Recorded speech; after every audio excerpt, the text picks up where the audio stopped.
Jay stared at the empty coffee bulb. He turned it upside down. A single, cold drop fell onto the console. It was a fitting summary of his day, his month, his whole life lately. Outside the cockpit window was not the star-streaked blue of a warp tunnel, but the flat, endless black of dead space. His ship, the Heo, drifted on the edge of a known shipping lane. It was quiet, too quiet. The only sounds were the low hum of the life support and the occasional creak of the ship's old bones. Jay preferred it to the shouting. Even 6 months later, the silence in his ship was better than the last year of silence in his apartment. The divorce was final. Suman's lawyer had been very efficient. Jay got the ship, a mountain of debt from a joint loan gone bad, and his freedom. Suman got the apartment on Mars Central and a clean break. She said he was married to the void more than to her. In his darker moments, he thought she might have been right. A soft chime broke his thoughts. The comm screen lit up with a text bulletin, marked low priority. A salvage ping. Coordinates scrolled next to it. It was far out, in a sector known for debris and not much else. The fee offered was small, but it was money. Jay's account balance was a number he tried not to look at. He input the coordinates. The Heo groaned as the engines powered up, turning the ship toward the nothing. After 4 hours of dull travel, a shape appeared on the scanner. It was listed as a life pod, model L7A. As he got closer, his experienced eye saw the damage. The pod's outer hatch was scarred with micro-impacts. Its beacon was weak, a dying heartbeat of light on his screen. This wasn't a recent ejection. Whoever was inside had been out here a while. Jay maneuvered the Heo close, extending the docking collar. The magnetic seal connected with a solid thunk.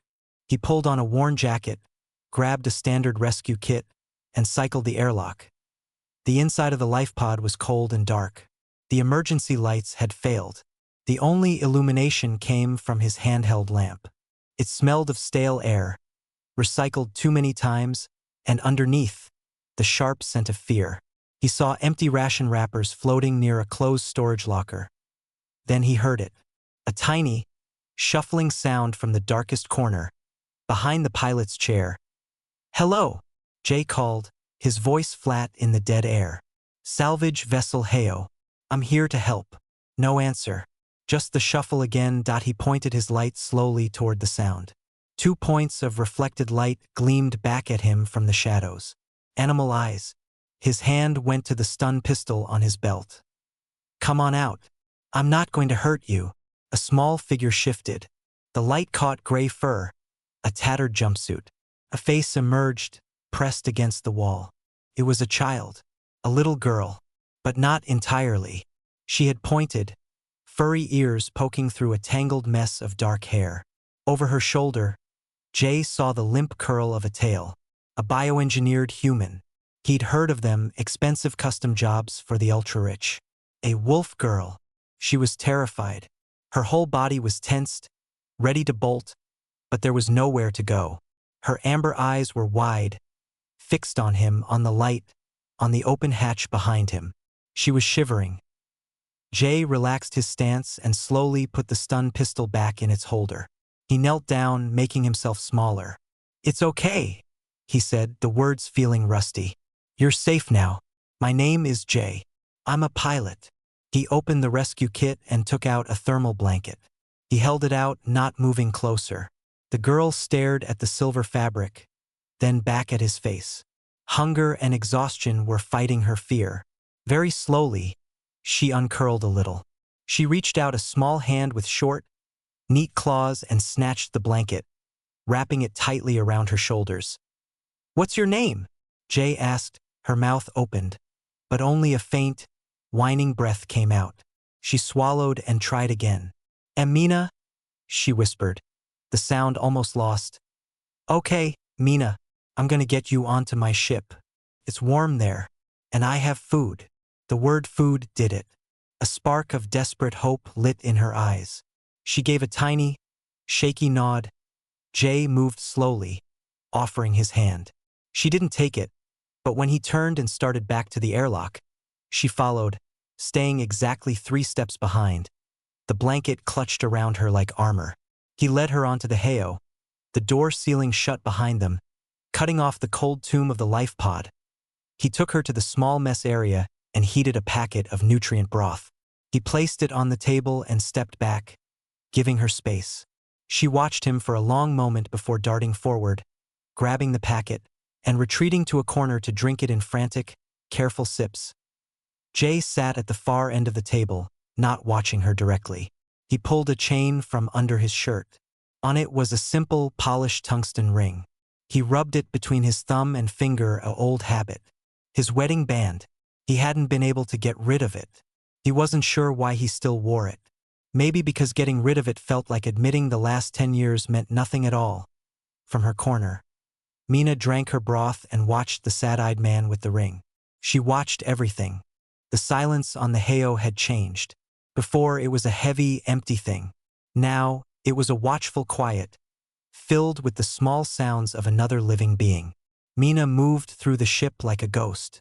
She was always in the corner of Jay's eye, disappearing around a doorway or curling up in a shadowed nook. When he turned his head, Jay went about his routines. He checked the ship systems. He plotted a cautious course back toward the inner lanes. He ate reconstituted meals without tasting them. And he tried not to stare at his unexpected passenger. Mina was a puzzle. Her wolf-like features were not a costume. They were part of her. Her ears twitched at unfamiliar sounds. She sniffed at the food packets before she ate them. She preferred to sit on the floor rather than in a chair, often with her back to a wall.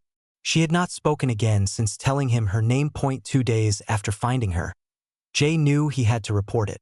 He sat at the comms console, Mina a silent shape in the doorway behind him. He opened a channel to the nearest Union Authority beacon. Union Beacon Theta 7. This is Independent Transport Heiau. Registration Kilo Charlie 922. I am reporting the recovery of a single survivor from a life pod, Sector 47 by 19. Juvenile female. Requesting instructions for transfer. The reply was not immediate. Static hissed for a long moment. Then, a crisp, automated voice responded. Heiau, acknowledge your transmission. Signal logged. Please hold survivor at your coordinates. A retrieval team will be dispatched. Can you provide an ETA? Jay asked. Retrieval logistics are in progress. Estimated time of arrival is 7 to 10 standard days. Maintain your position if possible. Beacon out. The channel went dead. Jay leaned back in his chair. 7 to 10 days. That was a long time to hold position in the middle of nowhere. It was also an unusually slow response for a child survivor. A cold knot formed in his stomach. He turned. Mina was gone from the doorway. He found her in the small cargo bay, sitting on a crate. She had found an old, soft cloth and was quietly, methodically, cleaning her face and hands. She moved with a careful grace. When she saw him, she went still, her ears flattening slightly against her head. We heard back from the people who can help you, Jay said, keeping his voice low and even. They're sending a ship. It will take them a little while to get here, but they're coming. Mina's amber eyes fixed on him. She searched his face. She did not look relieved. She looked more afraid. A low, almost inaudible whine escaped her throat. She pulled her knees up to her chest, wrapping her arms around them, making herself small. Jay didn't know what to do. He was not good with children. His marriage had never produced any. He felt a clumsy urge to offer comfort, but he had no idea how. Instead, he acted like a pilot. He addressed a practical problem. You must be tired of broth, he said. He went to a storage locker and pulled out 2 different meal packs. One was a pasta dish. One was a rice and vegetable mix. He held them up. Which one? Mina looked from the packs to his face, confused. She pointed a hesitant claw at the pasta. Okay, Jay said. He heated it and placed it on a crate near her, then stepped away to heat his own. He sat on the floor on the other side of the bay, his back against the wall, and began to eat. After a minute, he heard the rustle of packaging. Mina picked up her meal and began to eat, her eyes never leaving him. They ate in silence, 2 solitary creatures sharing a space. Jay finished first. He leaned his head back against the wall.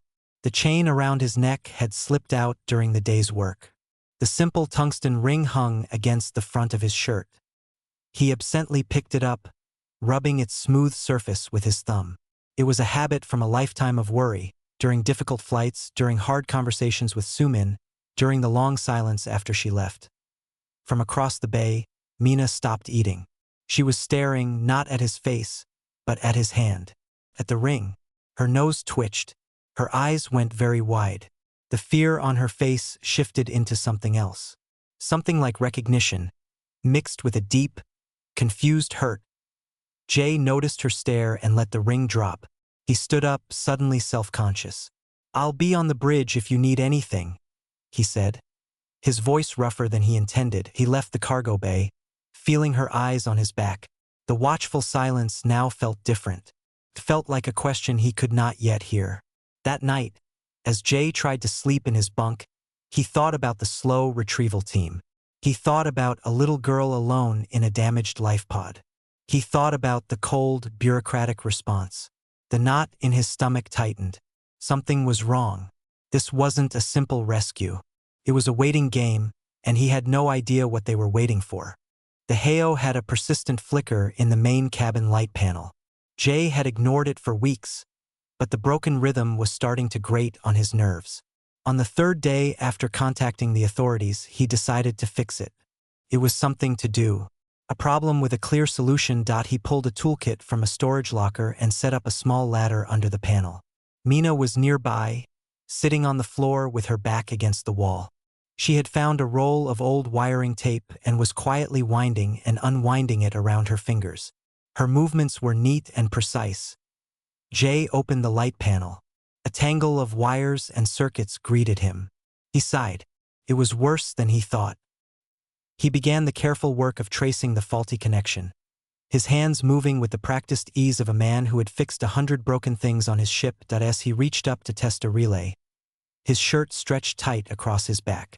The chain around his neck, loosened by his movements, slipped free.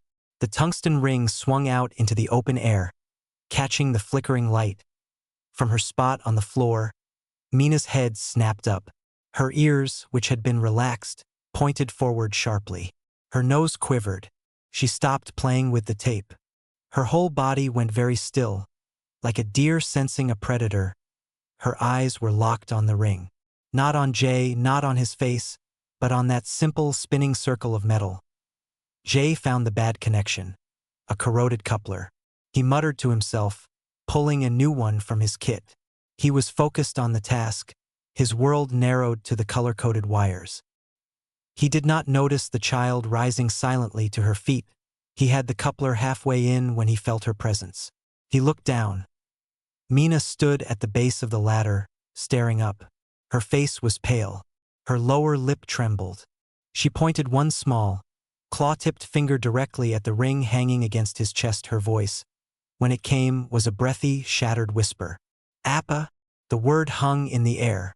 It was a Korean word Jay had not heard in a very long time. Dad? Then, as if remembering he might not understand, she swallowed hard. Her amber eyes, wide with a storm of confusion and a desperate, impossible hope, met his. She spoke in the standard language, each word clear and sharp as broken glass. Why do you wear my dad's ring? Jay froze. His hand, holding the wire coupler, stopped in midair. He felt a cold jolt, like he had touched a live wire. He looked from her stricken face to the ring. He slowly climbed down the ladder, his movements stiff. He knelt so he was at her eye level. The ring dangled between them. He held it in his palm, a simple, cool piece of metal. Mina, he said, his voice low and careful. This is my ring. It belonged to my wife. We exchanged these when we got married. See? He tried to keep it logical, a simple fact to correct a child's understandable mistake. It's from Earth. It can't be your dad's. But Mina shook her head fiercely. Her eyes never left the ring. It is. It is my Appa's ring. He always wore it. He never took it off. A tear escaped and traced a clean line through the smudge on her cheek. He said it was special. He said it was one of a pair. A pair? Jay's heart gave a hard, painful thump. Yes, Mina whispered, her gaze distant, looking into a memory. He said his wife, my Amma, had the other one. They got them together. My Amma died when I was born. He wore his for her. He told me the story when I asked. She looked back at Jay, her confusion deepening into something like accusation. Why do you have it? Jay's mind raced. Pair. Sumin's ring was safe in a box on Mars, he assumed. Or maybe she had thrown it into the sun. This was his. It had to be. But the girl's certainty was absolute. It was the kind of detail a child latched onto. The story of a lost parent's treasure. Mina, he said slowly, a terrible idea forming. What was your father's name? Juan, she said without hesitation. His name was Juan. He was a maker of life. He worked with tiny, tiny pieces that make people. She gestured vaguely, trying to explain a bioengineer's job. He was kind. His hands were always warm. Juan. The name meant nothing to Jay. But the description, a bioengineer, it fit. And Sumin was a geneticist. The cold jolt in his chest spread, becoming a deep, dull ache. The silence in the ship was no longer just empty. It was filling up with ghosts. The ghost of his failed marriage. The ghost of a man named Juan. And the ghost of a story about a pair of rings that suddenly felt very, very fragile. He looked at the ring in his hand. No longer just a piece of old metal, but a key. A key to a door he was desperately afraid to open. The silence after Mina's question was thick and heavy. Jay could hear the steady hum of the ship's air filters, his own heartbeat in his ears. The ring felt suddenly hot against his palm. Mina was waiting, her whole small body tense. She needed an answer. She needed her dad's ring to make sense. Jay stood up slowly, his knees protesting. Wait here, he said, his voice rough. He walked to his small sleeping cabin, his movements automatic. Mina did not follow, but he could feel her eyes on his back. In his cabin. He opened a small, locked drawer under his bunk. Inside were the few things he hadn't been able to leave behind. A datapad with old flight logs, a medal from his early pilot days, and a simple, flat photo case. He picked it up, his fingers feeling numb. He returned to the main cabin. Mina had not moved. She stood in the same spot, watching him approach like he was carrying a bomb. Jay sat on the edge of the ladder's bottom step. He held out the photo case. This is my wife, he said, the word wife tasting strange in his mouth. Her name is Sumin. He pressed the button on the case's edge. A soft, three-dimensional light glowed to life above it. It was a wedding photo. A younger Jay, his hair darker, his face less lined, smiled with an arm around a beautiful woman. Sumin. Her smile was bright. Her eyes crinkled at the corners. She wore a simple white dress. And on her left hand, clearly visible as she held a bouquet, was a ring. A simple, polished tungsten band, identical to the one on the chain around Jay's neck. Mina gasped. She took a step closer, her nose almost touching the hologram. She stared at Sumin's hand. Then she looked at Jay's ring, back and forth. Her face crumpled in confusion. It is the same, she whispered. But, my Appa. Mina, Jay said gently, turning off the holo. The light faded, leaving the room dimmer. Your father, Juan. Are you sure his ring looked exactly like this? Simple metal? No marks, no writing. Mina nodded firmly. Yes, I know it. I held his hand. It was smooth. It felt warm. Her eyes filled with tears again. He said my Amma had the other one. That's what he said. A horrible, sinking feeling pulled at Jay's stomach. Two identical rings. Sumin had hers. He had his. Where did a third come from? Unless it wasn't a third. A terrible thought, ugly and cold, began to uncurl in his mind. He pushed it away. He focused on the child in front of him. Mina, he said, tell me about the last time you saw your dad. On your ship, the Morning Star. Mina wrapped her arms around herself. It was loud, she said softly. The alarms were screaming. Appa was crying. He never cried. She took a shaky breath. He put me in the pod. He said, "Be quiet as a mouse, my little wolf. Be quiet and brave." He gave me his jacket. It smelled like him. Then he closed the door. She looked at the floor. There was a big noise. Then I was alone in the quiet. And before that, was he worried? Was he planning a trip? Mina thought. He was scared for weeks. He talked to someone on the screen late at night. A lady. He whispered. Her ears twitched, remembering. He said they had to go soon. He said the company was asking too many questions. He said they wanted to take me away to study me. She looked up, her eyes fierce. I'm not an experiment. I'm his daughter. A lady on the screen. Jay's mouth went dry. Did you ever see the lady? Mina shook her head. No. Just heard her voice sometimes. It was nice. Calm. Sumin had a calm voice. She could make the worst news sound reasonable. The pieces were there, floating in the dark. Jay didn't want to touch them. He didn't want to put them together. The photo case felt heavy in his hand. He looked at the ghost of Sumin's smiling face in his memory, then at the living, breathing child who wore the proof of a story he never knew. Two identical rings. A bioengineer named Juan running with his unique child.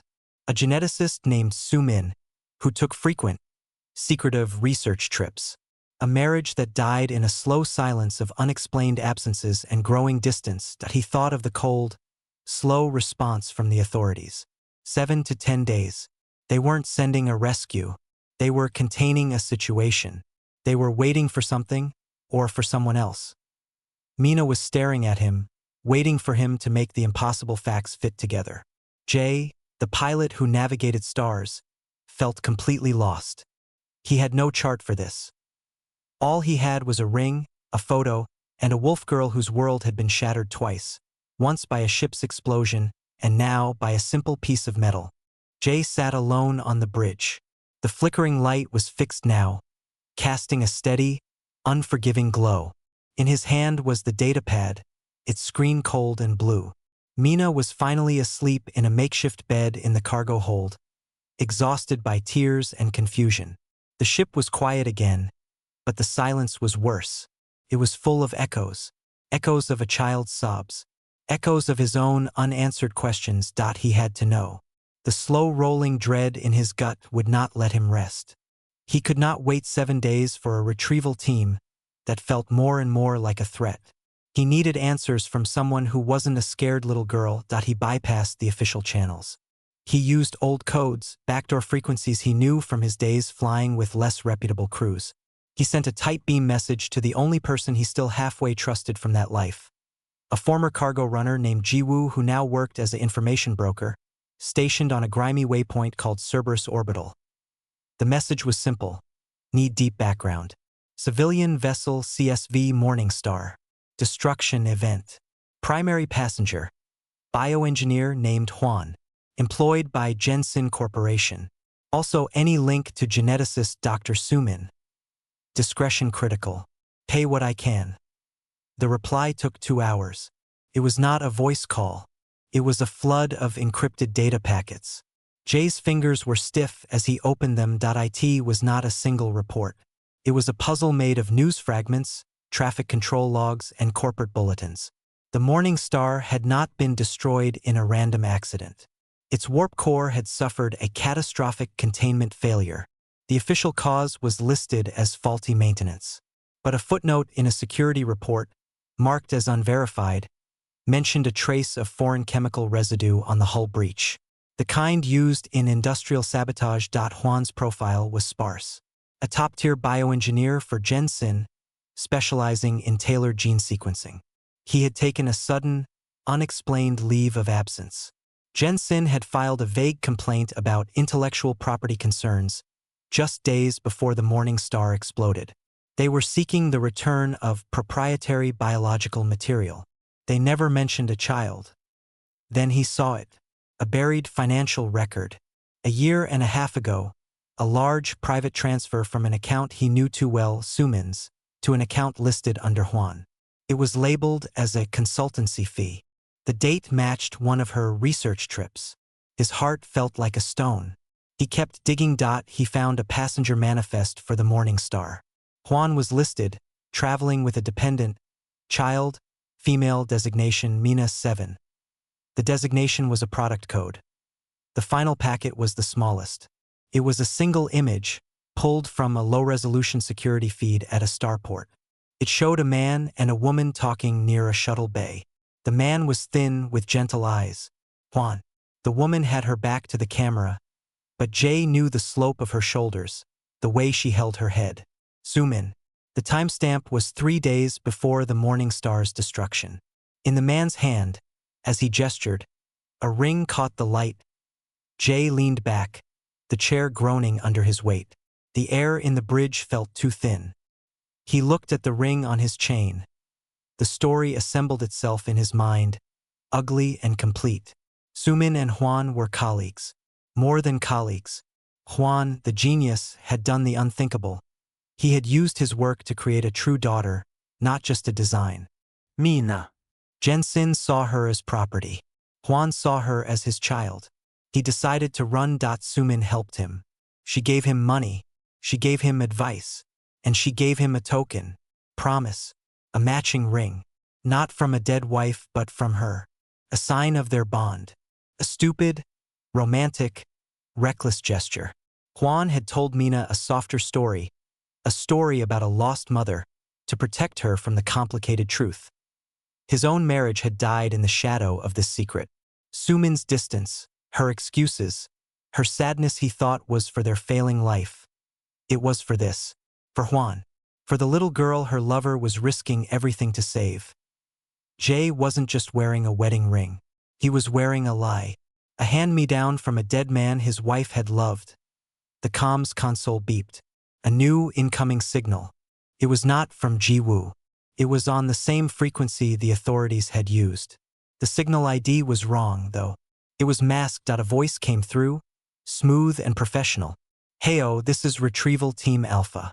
We are accelerating our schedule. Please confirm your coordinates and stand by for our arrival in approximately 48 hours. Maintain your current position." Asterisk, the voice was too calm, too eager. Jensen hadn't waited for the authorities. They were coming themselves. Jay looked at the data on his screen. He looked toward the cargo hold where Mina slept. The child was not a survivor. She was the package. He was just the temporary delivery man. And the company was coming to collect. The smooth voice from the retrieval team echoed in Jay's head. 48 hours. The words were a timer, ticking down in the quiet of the ship. He sat on the bridge for a long time, staring at the star chart. The official coordinates he had given were a beacon, drawing the wrong people right to them. He thought about his life. He thought about the empty apartment on Mars. He thought about the ring that was never really his. He felt a deep, tired anger, not just at Sumin, but at everything. At the corporations that treated people like products. At the universe that left a child alone in the dark. He was not a hero. He was a divorced, broke pilot with a rusty ship. But he was also the only thing standing between Mina and a fate he could too easily imagine. He knew what proprietary biological material meant in a lab report. It did not mean a little girl who liked warm broth and was afraid of loud noises. He stood up. His joints ached. He walked to the cargo hold. Mina was awake. She sat on the floor, her knees pulled up to her chin, staring at the wall. She had been crying again, but silently. She looked up when he entered. Her eyes were red-rimmed and hollow. Jay sat on the floor across from her. He did not know how to do this gently, so he did it plainly. "Mina," he said, "the people who are coming, they are not coming to help you. They work for the company your father worked for. They want to take you. They think they own you." Mina's ears flattened. She didn't look surprised. She looked resigned, as if she had always expected the world to be this cruel. "Because I'm different," she whispered. "Yes, because you're different, and because your father was brave, and he tried to save you from them." Jay took a slow breath. "I need to tell you about the ring," he told her. He told her about Sumin. He told her that the woman on the screen, the calm voice, was likely her. He told her that the rings were a promise between them. That Juan's story about her mother was a kind story, a protector's story, but not the whole truth. Your father loved you, Jay finished, his voice rough. That part was never a lie. He loved you so much he broke the rules of the universe to make you. And he loved you so much he tried to run to the edge of space to keep you safe. The ring, it was just a thing from someone who helped him. The love was real. Mina liste ned. She did not cry. She absorbed the information, her sharp mind fitting the new, harder pieces into the picture of her father. The kindness in his eyes was still true. The warm hands were still true. The story around the edges had changed, but the center held. She looked at Jay. What will you do with the ring? She asked. Jay touched it through his shirt. For a year, it had been an anchor to a sunken past. Now it felt like a piece of evidence. He thought about throwing it out an airlock. But that would not change what happened. The ghost of Juan, of Sumin, of his own failed marriage, would still be in the ship. I don't know, he said honestly. The comms console on the bridge chimed again. Another signal, stronger now. Closer. The fake retrieval team was checking in. Jay stood. The tiredness was still there, but under it was a current of cool, clear purpose. He was a pilot. His job was to navigate from point A to point B. Point A was here, a trap. Point B was anywhere else. We have to go, he said. Mina uncurled herself and stood up. She did not ask where. She simply nodded, a small soldier accepting orders. Jay went to the bridge. He did not run. He moved with a focused calm. He powered up the Heo's engines to full, ignoring the creaks of protest. He entered new coordinates, not toward any port or station, but toward a dense, uncharted asteroid belt known as the Gravel Patch. It was a navigational nightmare. It was also the best place to disappear. He cut the external beacon. The Heo went dark and silent to anyone looking from the outside. Just another piece of cosmic debris as the ship began to move, turning its back on the waiting coordinates. A heavy thump resonated through the hull. Then another. Mina yelped, grabbing a handle on the wall. What is that? She called, fear in her voice. Jay checked the rear scanner. Two small, fast objects were separating from a larger signature that had just dropped out of warp. Drones. Not rescue drones. Hunter-keeper models, designed to latch onto and disable smaller ships. Jensen wasn't just coming. They were here and they were shooting first. The Heo was old and slow, could not outrun them. Jay's hands flew over the controls. He was not a warrior. He was a delivery man. So he did what a good delivery man does in a bad neighborhood. He took a shortcut through the mess. He pushed the ship toward the swirling chaos of the asteroid belt. The asteroids were not neat, floating rocks. They were a storm of jagged stone and ice, tumbling in a silent, violent dance. The Heo shuddered as it plunged into the edge of the field. A small rock scraped along the hull with a shriek of metal. Jay's hands were sweaty on the controls. He did not try to fight the current. He let it take them, using short, sharp bursts of thruster to nudge them between the largest collisions. It was like riding a wild animal. The two hunter drones followed, sleek and determined. One was not careful enough. A spinning chunk of ice the size of a ground car clipped its wing. The drone spun wildly and smashed into a larger asteroid, exploding in a brief, soundless flash. The other drone learned. It slowed, weaving more carefully. Mina stumbled onto the bridge, holding onto the doorway. Her eyes were huge, taking in the view of chaos through the front window. Jay! Her voice was small against the groans of the ship. Hold on to something, he barked, not unkindly, but with the full focus of a pilot in a storm. He saw a path, or the ghost of one. A tunnel of clearer space between two monstrous, rotating rocks. He gunned the engines, the Heo lurching forward. The drone followed. Just as they entered the tunnel, Jay fired the ship's braking thrusters hard. The Heo slowed dramatically. The drone, moving too fast, shot past them. Jay didn't look back. He spun the ship and fired a different thruster, shooting them up and out of the tunnel through a gap he had seen only on instinct. Behind them, the two asteroids completed their slow spin, colliding where the tunnel had been. The second drone was crushed between them. Silence returned, broken only by the heavy thump of Jay's heart and the Hayo's pained systems alerts. They were deep in the field now, drifting. On the scanner, the larger ship that had launched the drones circled the edge of the belt, unwilling to risk its hull. It was a stalemate. Jay finally let go of the controls. His hands were shaking. He took a long, slow breath. Mina crept forward and sat in the co-pilot's chair, her tail tucked tightly around her. She stared out at the floating stones. "Did we lose them?" "For now," Jay said. "They won't follow in here, but they might wait us out." They sat in the quiet of the ship.